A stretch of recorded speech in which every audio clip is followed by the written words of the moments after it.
with the probability one. Let me just go, and today we're gonna do give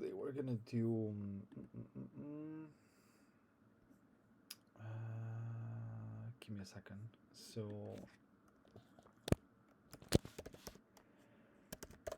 I'm just beginning probabilistic computing. It doesn't really matter because I'm gonna change it later.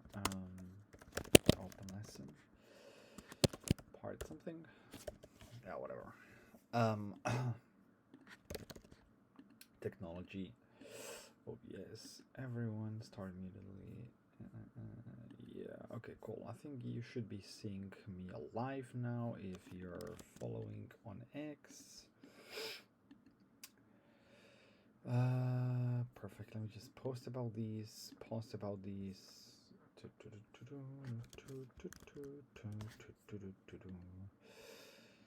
And we're gonna be putting some music, but this time a bit lower because last time it was definitely too loud.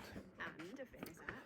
And more money. I tried everything. And Coffee, Pomodoro, and binaural beats, but nothing stuck. cool. It was definitely too loud last time. So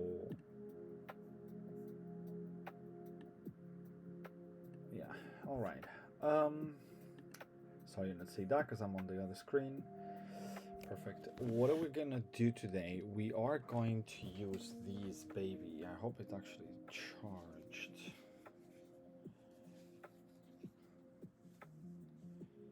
So it's just I just have to keep trying these because I want to get more EEG data from actual sessions. So, and I wanna. Is this? Yeah, okay, that's good. So I wanna do use.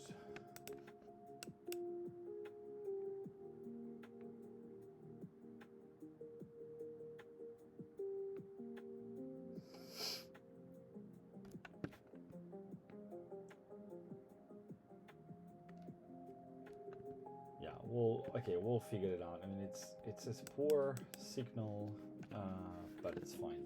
We'll. I have to work on this still. Okay. It actually disconnects after a while. I think the problem is also Chrome on Linux. It's my fear here. Damn it! I might have to go back to using the Mac for these. It's fine. We'll try in the next stream. Let's get going because I don't want to lose time, and again I don't have too much time for this. So we'll go ahead with the Helios chat that we had before, and let's warm up a bit. Let's recap. So we were actually looking at the canvas because we were looking at these, and I think I was getting these wrong. Where I was saying that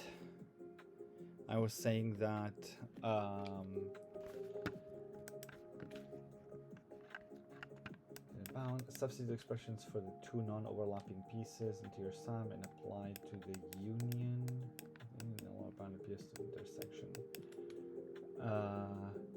It only recovers the non-negativity bound.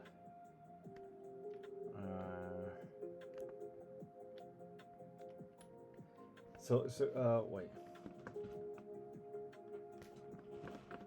Actually, can you refresh me where we left? Because this was session one from yesterday. So what I was trying to prove here, I was trying to prove how do the axioms constrain the overlap of events?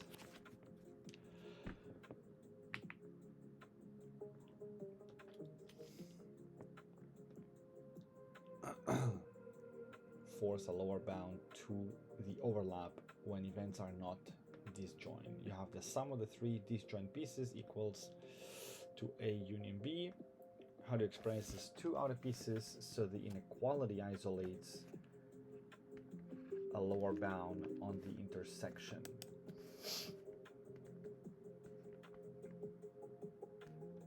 Yeah, so basically the probability,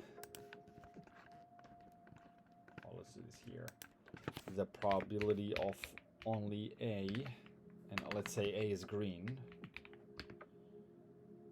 is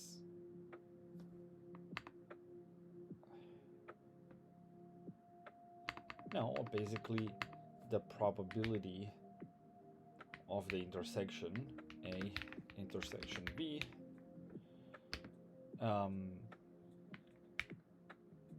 equals the probability of the union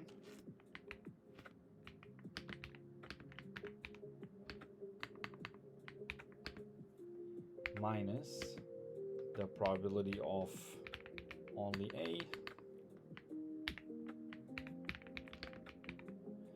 minus the probability of only B, right? And so, hence we said that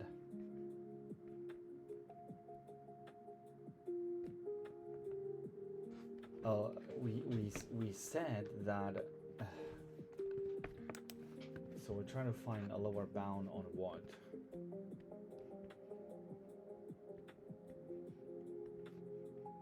On the intersection.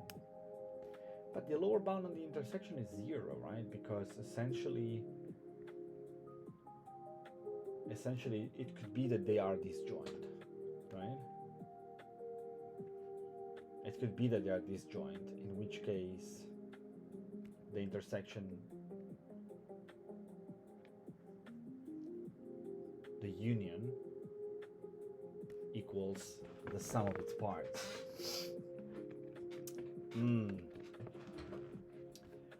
So the lower bound is 0 because otherwise the union, like if the union is non-existent, right, is disjoint, then the probability, or if the intersection is disjoint, then the union is the same like the third axiom, right? So essentially it means that the union is probability of only B and a plus probability of only B, in which case the probability of the intersection is 0. I mean, the lower bound on the intersection is 0 naturally.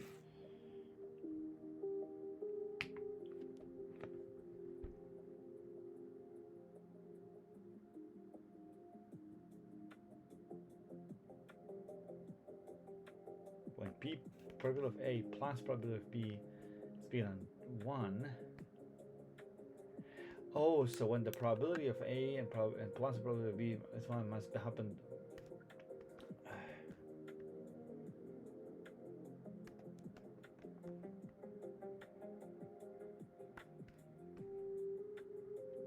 So when the probability of A plus the probability of B is bigger than 1, then it means that there is an intersection.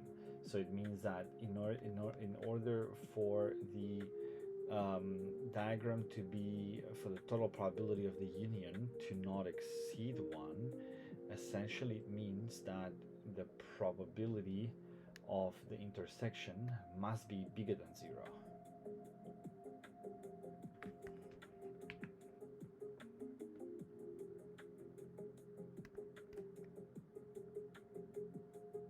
Okay. Yeah, I never thought of it this way. I like, obviously, if the probability of A plus probability of B is more than 1, true, it means there is an overlap. Yeah. It's somehow where I was stuck yesterday, but I think that makes kind of sense now.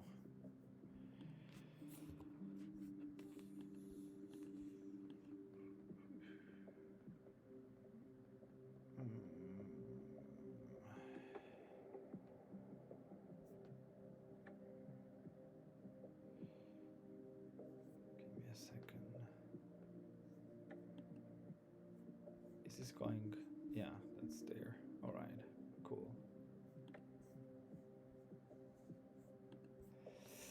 So, what's next, guys? We passed this one already, just this bug that it's fixed, but I haven't deployed yet. So, chapter 4 is let's summarize what we've established about the axioms so far. I think that's easy. So, we've established that the three axioms define very well the both cases where the probabilities overlap or don't overlap, even if there's no specific mention of an axiom that talks about the case of overlapping. The way that the way that things are phrased already cover this, right? Because you have the axiom that talks about the union being the sum, then combined with the fact that that essentially things cannot be in total over than one, then like this already defines probabilities of the joint events and things like this, right? So the three axioms kind of define everything, even though they don't explicitly talk about that.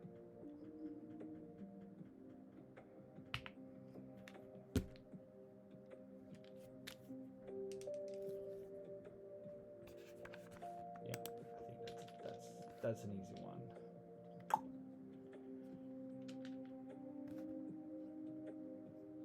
Complete it. Move on.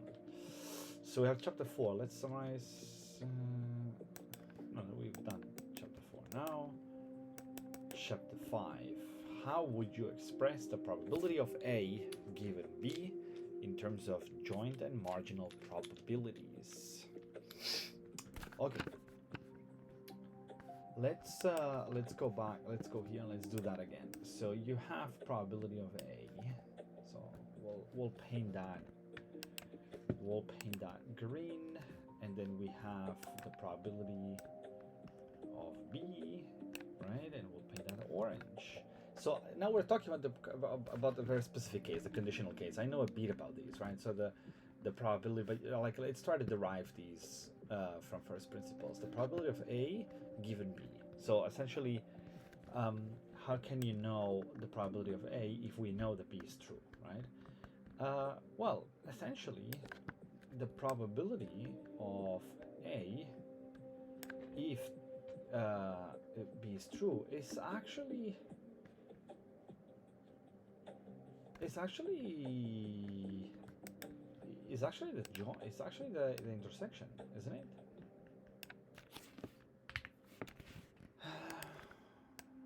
Let's think about this. So we know that we're here. So now what's the probability that we're also here? Then it's basically the intersection,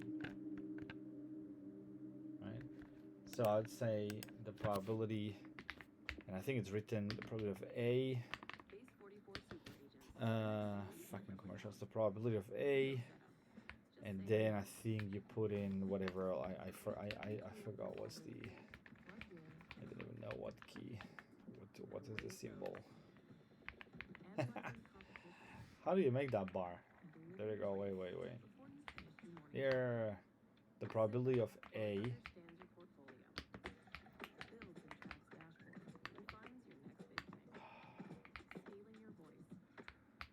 The probability of A given B. That's what you do. The probability of A given B is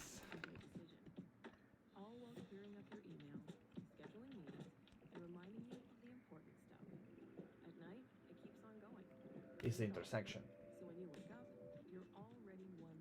So because it's the intersection, probability of A intersection B, and because this is the same as we were saying before, to say the probability of the union minus the probability of. So this would be the probability of the union minus the intersection. No, the probability of the probability of the union. Expressive Suno experience to date. Custom models, my taste, and the one that I'm most excited to talk about and you've been asking for forever, voices. That's right. You can finally make music with your own voice on Suno. So the probability of intersection. Sorry. I was just thinking. I need to think out loud. The probability So the probability of A intersection B plus probability of only A plus probability of only B equals the probability of A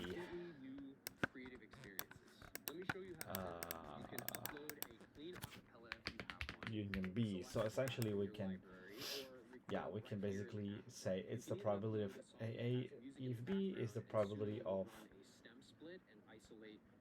the union minus these two, minus the two individual probabilities. Right? It doesn't make sense. The probability of A given B must be these, right? Visually. Can still be 0. If we know we're in B, what's the probability that we are in A? It must be this intersection, right?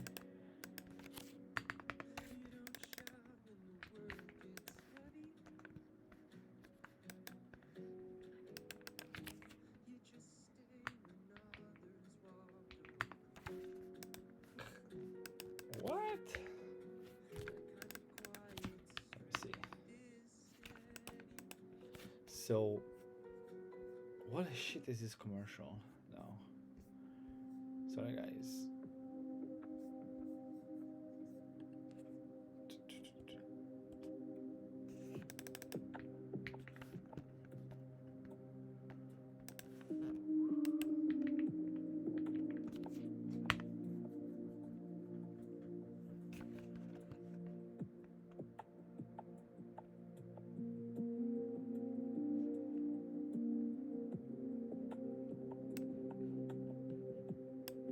I might say, I have a feeling I have. I think I remember how I have to remember the formula, and there's something that I'm missing, I guess. But visually, I think that's the way that it is, right? Probability. I mean, the probability of A.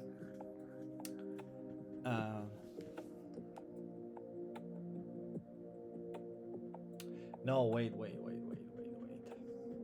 I'm getting this completely wrong, right? So if we know B happened, we know we're in this space.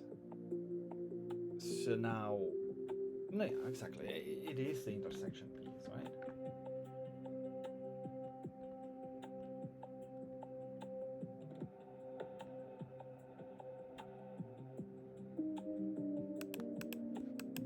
Probability of A happening, given that B happened. So if B happened, if they can't happen together,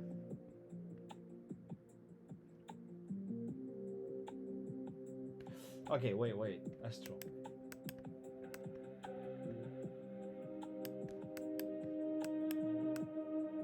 Wait, this, because actually, let's reconstruct it, right? So if this is the probability of A, of B, probability of A.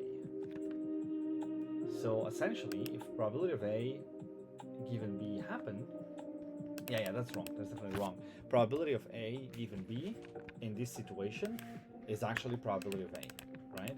Of course, because it's independent. In this case, it's independent, right? But then in the general case, that's independent. Yeah. Let's move this down here.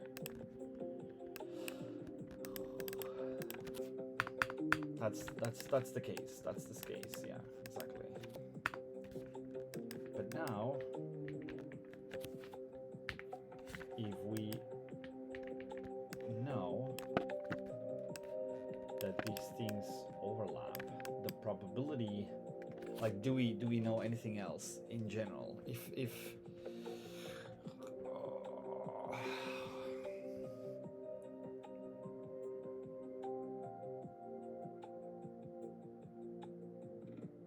that's the wrong framing, is it? That's the wrong framing. That's the wrong No, okay, it means that in this case, there's a probability that these two things happen together, right? So the probability of A given B it's still the probability of A, but then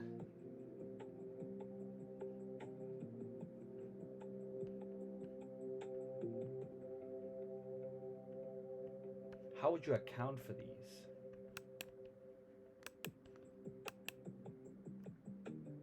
In this case, it's independent, right?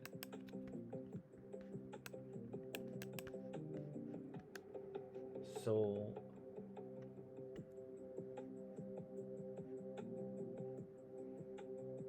well, we know B happened, right? Okay, let's think about this. So we know B happened, right?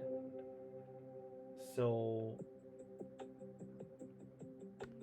now the probability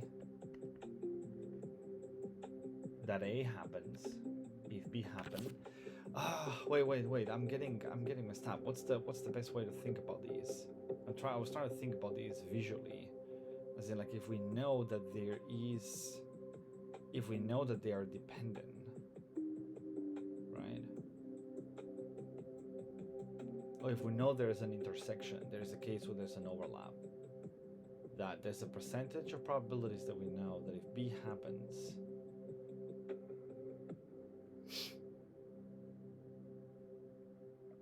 so I'm trying to think about this out loud. If we know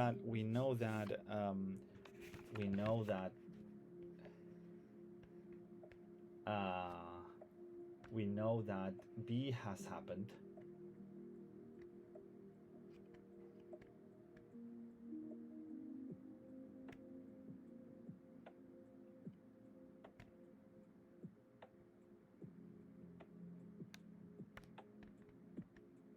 yeah, but in this case that's also not true, because in this situation what we're saying is that the probability of A and B happening at the same time is non-existent. So that's 0. So I'm looking at it the wrong way, right? How would you express the probability of A given B in terms of joint and marginal probabilities? Well, I guess what's confusing my thinking right now is this visual diagrams. I think essentially we can just raw dog these by just saying the probability of A happening if B, it's kind of all the possible combinations, right? It should be like something that says basically well, it's the probability of A happening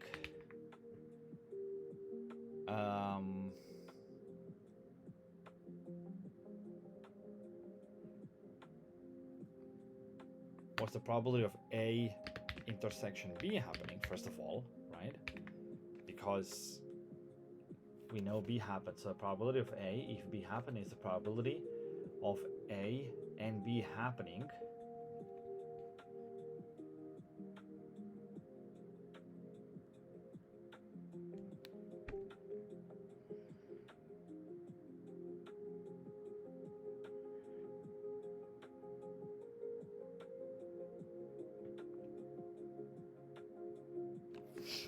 probability of A happening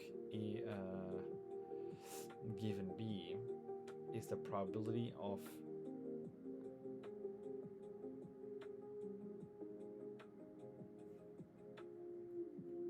the intersection that A happens if B happens, but then we also need the component of just the probability of A somehow, like, you know what I mean? Like,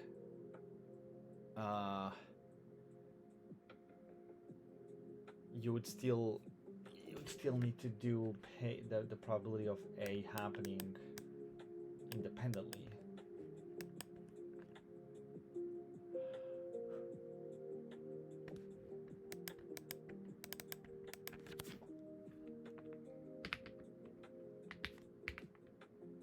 The probability of A. I mean, the probability of A still, well,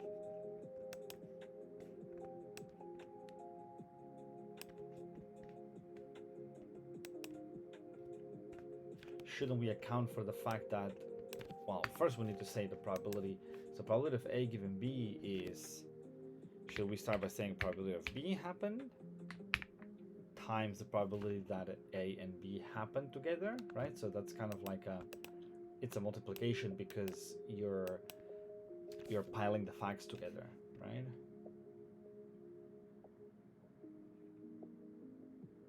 So the probability of B happening is 0.5. Then we need to compute that in here times the probability of both things happening at the same time.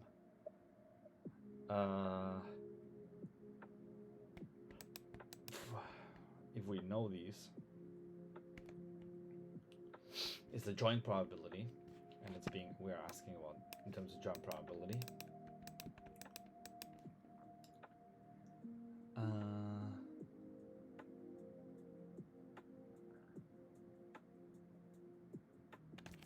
And we're missing something here, which is basically, I would kind of go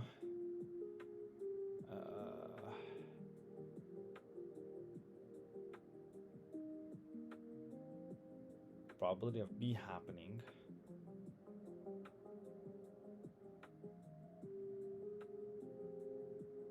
and the probability of A. So I have these now. Help me, Helios.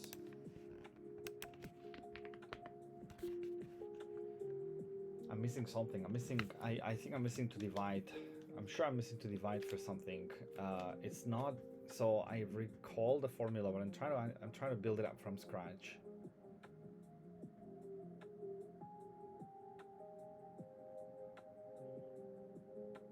In the wrong direction. What operation on probability of B would make the right-hand side equal when events overlap?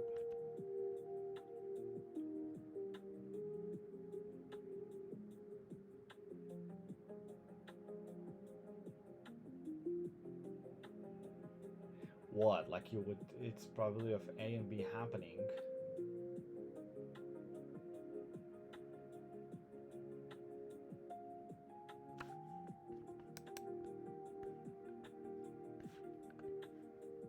Probability of A happening if B.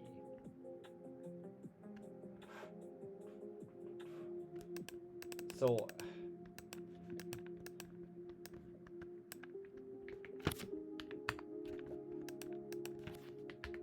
these, but I'm not so sure I can.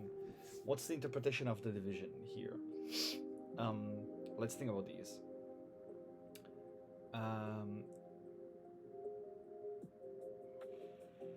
What's the interpretation? So if, let's ask Grok, if multiplying probabilities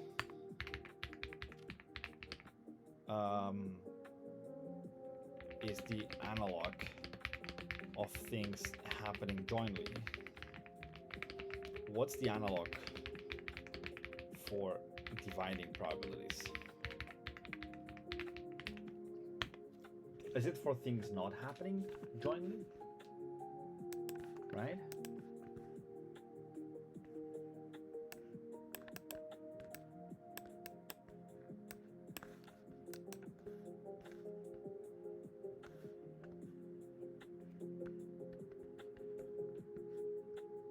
That's the piece I'm missing. So it undoes one of the factors to isolate the conditional probability. Multiply A and both B happen together. Divide A happens given that B happened.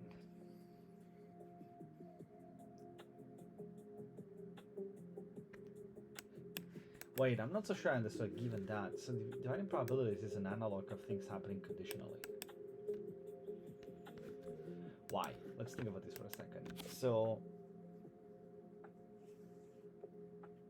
is it an analog of things happening conditionally when you divide probabilities? The probability, let's say, the probability. Let's use the example of the coin. So let's say that the probability of me flipping heads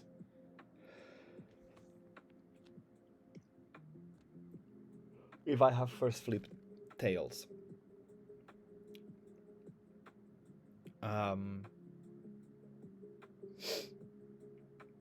In this case, the probability of heads, if of the second thing being or no, okay, the probability, let's say we roll to die, the probability of the second die being a 3, given that the first one was a 3.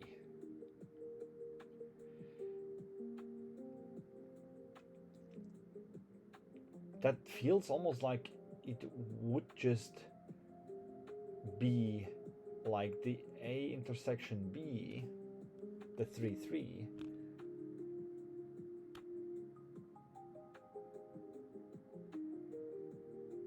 Okay, help me think about these again. I'm trying to understand why the division is actually a good operation here. So if I have an example where I'm rolling two dice at the same time, and I'm trying to calculate the probability that that the first or consecutively, okay, I'm trying to calculate the probability that the second die rolls a 3, given that the first die rolled a 3. And in this case, the probability of both joint events happening, of A and B, is actually 1/12, right? Because it's just one specific, is 1/12. So why would I divide these now by the probability of B happening, which is 1/6? And if you divide these, 1/6 divided by 1/12 is the same as doing fuck, that actually works. Like if I do so okay, so probability of the 3, probability of 3 1 being the first one, right, is 1/6. Probability of the second being a 3, conditional to the first one being a 3, is essentially, you know, we're looking for the 3-3 combination, and we know that this is basically 1/12, right? Because wait, is it 1/12? No, it's way more than these. The probability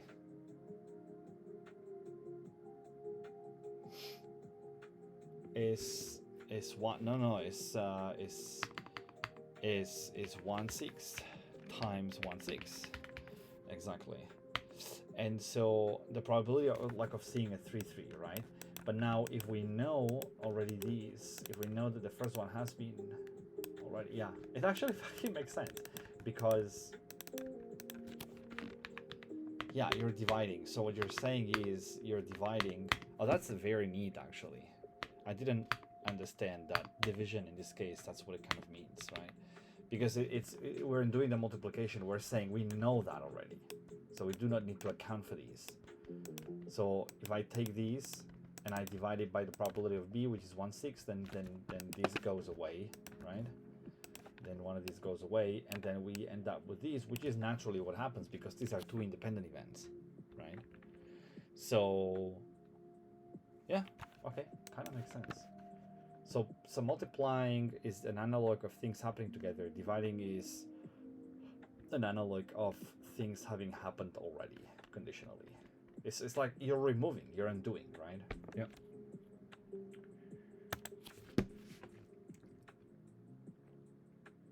Okay, guys, I think I have to wrap it up here. See you tomorrow. That was definitely kind of like, okay, it clicked. It was kind of a click moment. I had never really thought about the fact that dividing probabilities is basically that conditional. Solve the bias theorem problem. P disease, positive disease, P positive disease, compute P disease if positive. That's pretty easy then, no? 7 probability. It's fairly easy actually. Yeah, you have to divide, of course. This is the probability that both happen. Now it actually makes fucking sense. Now it's actually very easy. It's division because it's already happened. So you're naturally undoing the multiplication. Anyway, we'll probably mark the other things as done in the next session, and we'll take it from there. See you tomorrow.